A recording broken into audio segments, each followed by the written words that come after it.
FC centre के student आप सभी आज ध्यान देंगे यहाँ पे। आज आप लोगों का आईएएस 12 क्लास वाले स्टूडेंट का जो डिटरमिनेंट चैप्टर चल रहा था उसका दूसरा पार्ट स्टार्ट हो रहा है। तो दूसरा पार्ट का नाम आपका है एप्लीकेशन ऑफ डिटरमिनेंट्स, यानी सारणिकों का अनुप्रयोग। इस अनुप्रयोग में जनरली ज़्यादा पॉइंट्स नहीं है, 2 ही पॉइंट्स के बारे में डिस्कशन होगी। एक्सरसाइज भी काफ़ी शॉर्ट है, एग्जामिनेशन में पूछे जाते हैं क्वेश्चन। तो इसमें जनरली त्रिभुज का क्षेत्रफल यानी एरिया ऑफ ट्रायंगल से रिलेटेड है। फिर इसके बाद इसमें संरेख निकालना है, कॉलिनियर ऑफ ट्रायंगल या कॉलिनियर ऑफ 3 पॉइंट्स, उससे रिलेटेड है। तो पहले इंट्रोडक्शन के तौर पे पॉइंट को समझ लेंगे यहाँ पे। तो देखिए, एरिया ऑफ ट्रायंगल है त्रिभुज का क्षेत्रफल। इसमें इस प्रकार से हम लोग फार्मूला को अप्लाई करते हैं कि जब किसी त्रिभुज के 3 शीर्ष होते हैं, 3 वर्टिसेज है, ए का वैल्यू x1 y1 है, बी का x2 y2 है और सी का x3 y3 है, तो त्रिभुज का क्षेत्रफल इस प्रकार होता है, नीचे में निकालेंगे। और त्रिभुज के क्षेत्रफल को यहाँ पे इसके द्वारा सूचित किया जाता है। तो यहाँ पे एक त्रिभुज हम लोग बनाए हैं, ABC पॉइंट है, तीनों का यहाँ पे पॉइंट्स शीर्ष कोऑर्डिनेट पॉइंट को शो किया गया है। उसके बाद देखिए यहाँ पे क्षेत्रफल जब निकाला जाता है, क्षेत्रफल का सिंबल दिया हुआ है, तो 1/2 है यहाँ पे। उसके बाद x1 y1, x2 y2, x3 y3 और यहाँ पे 1 के फॉर्मेट में है। जब इस फार्मूला को हम लोग फार्मूला में ट्रांसफ़र करना चाहेंगे मैट्रिक्स को, तो यहाँ पे इस फॉर्मेट में आएगा। यानी इस पे अगर हम लोग फाइनली वैल्यू बैठाते हैं जो त्रिभुज के शीर्ष होते हैं, तो फाइनली हमारा त्रिभुज का क्षेत्रफल आ जाता है। लेकिन इस क्वेश्चन का, इस एक्सरसाइज का जो दूसरा पहलू है, तो दूसरा पहलू में ध्यान देने वाली बात है कि इसका संरेख निकालना है। 3 बिंदुओं का संरेख होने का कंडीशन या condition of collinearity of 3 points. तो जब इसका निकालना होगा तो यहाँ पे देखिए कंडीशन दिया हुआ है, इक्वल टू के बाद 0 से कंपेयर किया जाता है। तो जब 0 से कंपेयर किया जाएगा तो 1/2 जो इस फार्मूला में थे वो 1/2 हट जाते हैं। और हमेशा कोई क्वेश्चन में बोला जाएगा कि 3 पॉइंट्स दिए हुए हैं, उस 3 पॉइंट्स के बारे में पूछा जाएगा कि ये कॉलिनियर है या नहीं।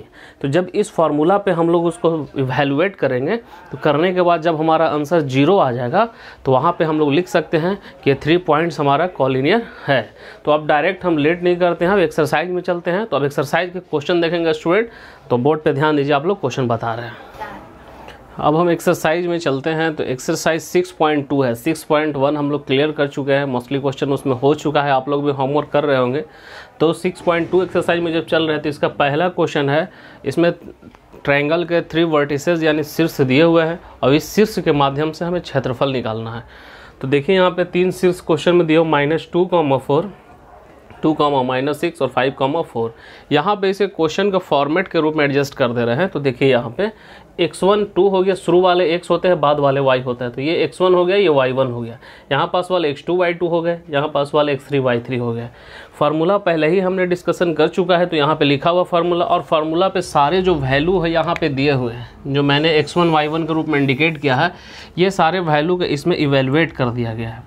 इवेलुएट करने के बाद इसमें सारा वैल्यू हो गया। तो यहाँ -2 था, -2 लिख दिया, -6, -4, -10 हो जाएगा। यहाँ पे 2 है, 4 में से 4 माइनस होगा तो 0 हो जाएगा। यहाँ पे 10 हो जाएगा, 5 है, मल्टीप्लाई करने के बाद यहाँ पे 20 और 50 70 आ रहा है, कैंसिल के बाद 35 आ रहा है। तो इसका एरिया जो है 35 स्क्वायर यूनिट यानी वर्ग इकाई, इसको हिंदी में कहेंगे हम लोग।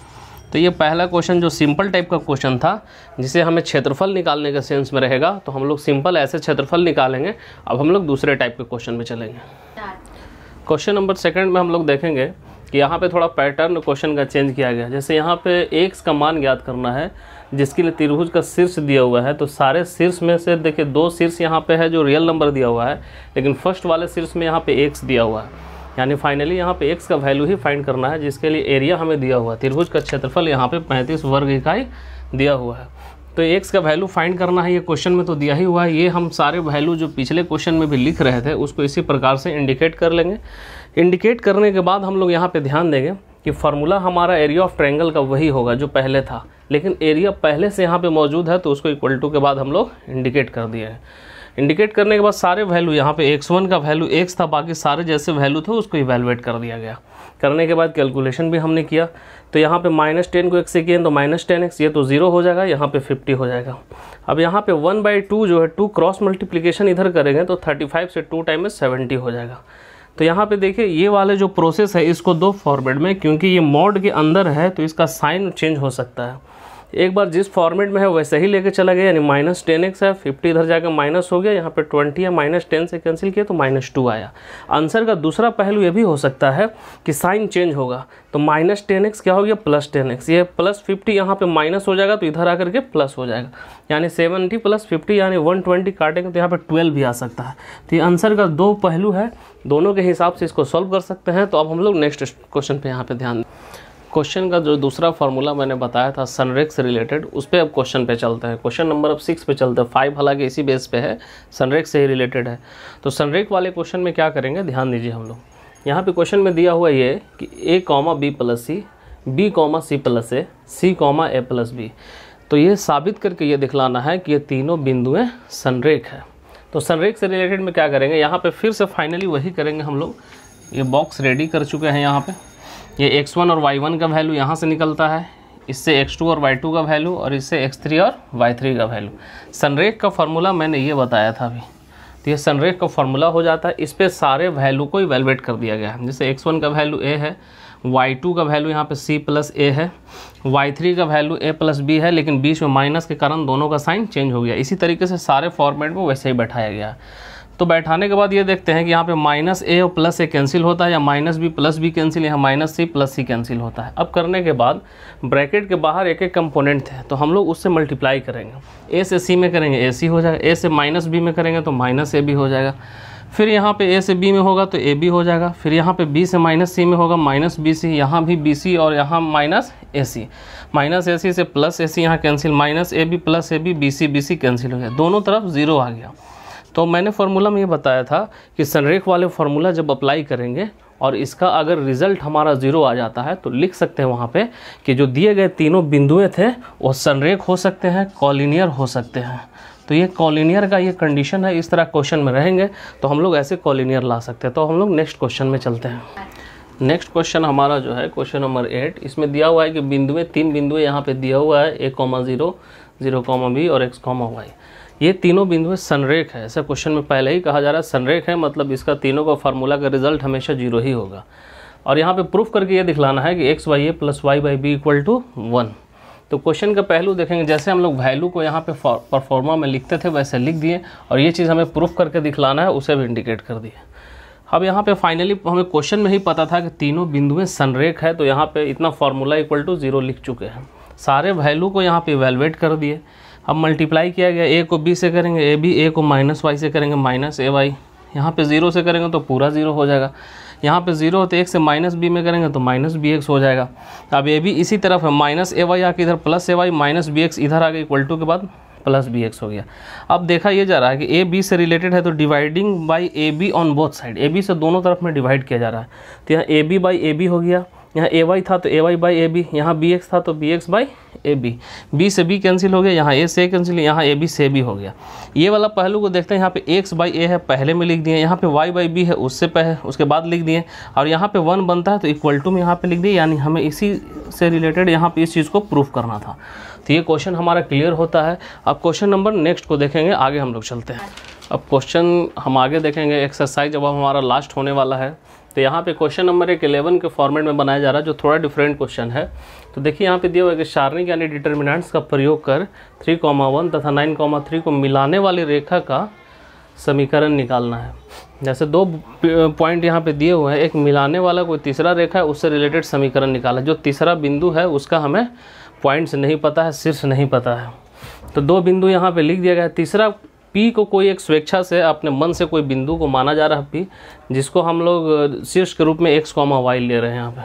अब सारे पॉइंट्स को यहाँ पे मतलब P, A, B ये तीनों पॉइंट जो हैं सनरेख है। जब सनरेख है तो तीनों का पॉइंट यहाँ पे लिख दिया गया है।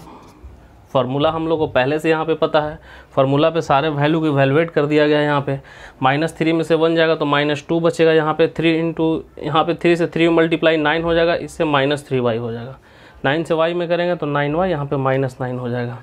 अब देखने वाली बात यह है कि -2x है यहाँ पे, फिर यहाँ पे +9 अपने जगह पे, -3y और +9y, इसमें से ये माइनस होगा तो +6y हो जाएगा। -9 अपने जगह पे =0, यहाँ -9 से +9 कैंसिल हो गया। -2x + 6y = 0। यहाँ पे -2 जब कॉमन लेंगे तो ये माइनस में था तो +x बचेगा और ये प्लस में था तो माइनस हो जाएगा -3y। -2 को 0 तरफ भेज देंगे यानी x - 3y।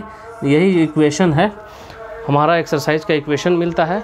अब इस एक्सरसाइज का लास्ट क्वेश्चन के रूप में देखेंगे तो हम लोग लास्ट क्वेश्चन में चलते हैं।